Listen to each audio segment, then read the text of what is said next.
Why did a stick of computer RAM, the same kind that's been sitting in laptops for 20 years, climb sharply in price through 2025? It has nothing to do with the chip shortages you've heard about before. It has everything to do with one decision three companies made about AI. Here's the story you've probably heard. AI is a race for the biggest, fastest chips, NVIDIA's GPUs, measured in raw computing power. That story isn't wrong, but it's incomplete. The real limit on how fast these systems run usually isn't the processor at all. It's whether data can get to that processor fast enough. Engineers have a name for this: the memory wall. A GPU that's starved of data just sits there, burning power and doing nothing, no matter how many trillions of calculations it's capable of per second. For more than a decade, computing power has grown far faster than the memory feeding it. Every 2 years or so, the raw processing power in top AI chips has roughly quadrupled. Memory bandwidth, how fast data moves to the chip, has crawled up by a fraction of that. That gap is why every new generation of NVIDIA's flagship chip ships with more memory stacked directly onto it. The bottleneck was never really about compute.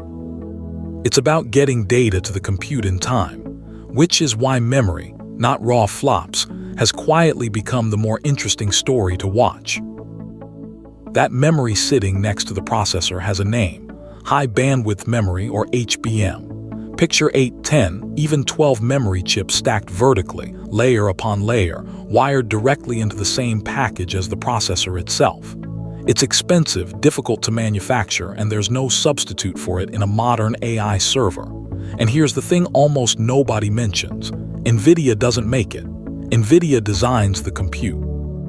Someone else entirely controls the memory that decides how fast that compute can actually run.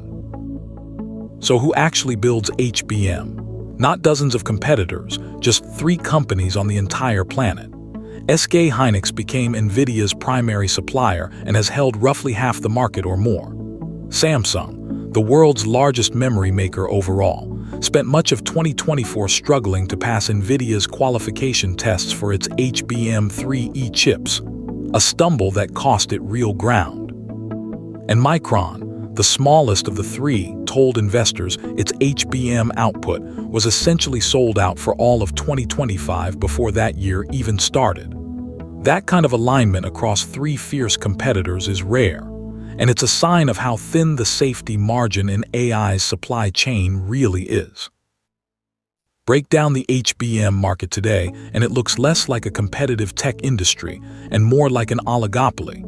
SK Hynix controls roughly half of global supply. Samsung holds most of the rest.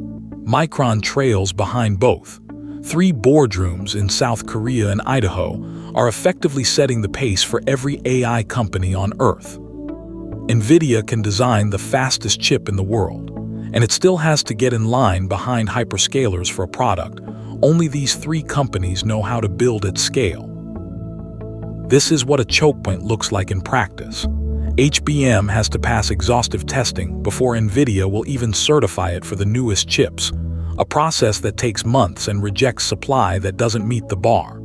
Miss that qualification window, like Samsung did through much of 2024, and you don't just lose a sale. You lose a year of leverage in one of the most important supply chains in technology.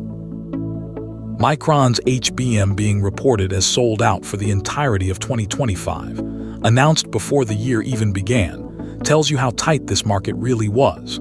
There was little spare capacity and little buffer for a customer who showed up late. Most of what Micron could physically produce already had a name attached to it, largely NVIDIA, and the hyperscalers building the next generation of AI data centers. When a market runs with essentially zero slack, any surprise in demand has nowhere to go but into price.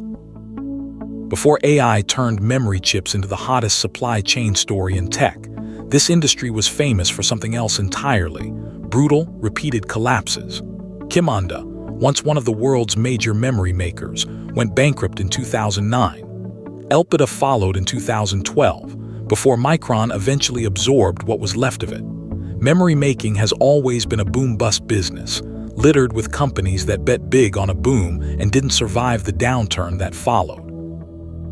And that history isn't ancient. As recently as 2023, SK Hynix posted one of the largest annual operating losses in its history after a memory glut crushed prices across the industry. A year later, the same company was reporting record profits, driven largely by AI demand for HBM. That's not a steady growth story. That's a company that swung from historic loss to record profit in roughly 24 months. Fabs take years and tens of billions of dollars to build. Demand can swing in months. That mismatch is a big reason memory prices have overshot in both directions for decades, and there's no strong evidence AI has broken that pattern. It may simply be the current excuse for the upswing. The market is pricing these companies as if they've found permanent structural demand. History suggests memory demand rarely stays permanent for long. But here's the part almost nobody talks about. This isn't only an AI chip story happening somewhere far away in a data center. What these three companies are doing right now is quietly reaching into your wallet, even if you never buy an AI chip, an NVIDIA GPU, or a share of any of these stocks in your life. That's the part boardroom earnings calls rarely spell out in plain language. Here's the mechanism, and it's simpler than it sounds. HBM isn't built in separate, dedicated factories. It comes off the same production lines, in the same fabs, that make ordinary memory for laptops, phones, and servers. Every wafer a factory devotes to building HBM is a wafer that isn't making the regular memory sitting in your PC right now. HBM is also far less efficient to produce per gigabyte than standard memory, because of the stacking and the testing it requires. So it eats up disproportionately more factory capacity than its actual output would suggest. When SK Hynix, Samsung, and Micron chase the more profitable HBM contracts from NVIDIA and the hyperscalers, ordinary memory supply tightens for everyone else, not as a side effect, but as the direct trade-off.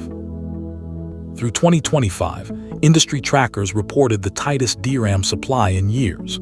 Contract prices for standard memory, the kind that goes into ordinary PCs and servers, climbed sharply as manufacturers redirected capacity toward AI customers. This wasn't a shortage caused by a factory fire or a natural disaster.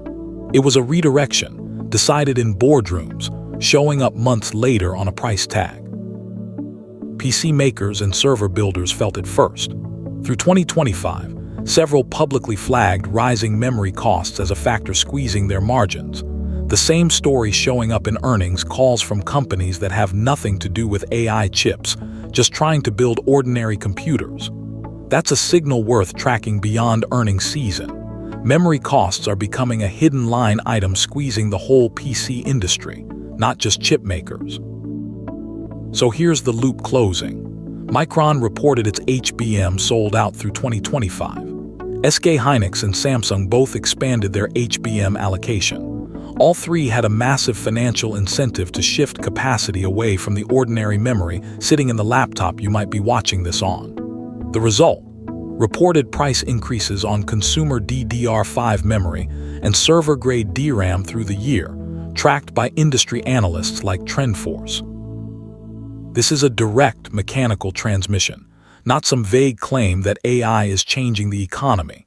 It's one identifiable choice made by three companies, moving prices in a market most consumers never connect to artificial intelligence at all.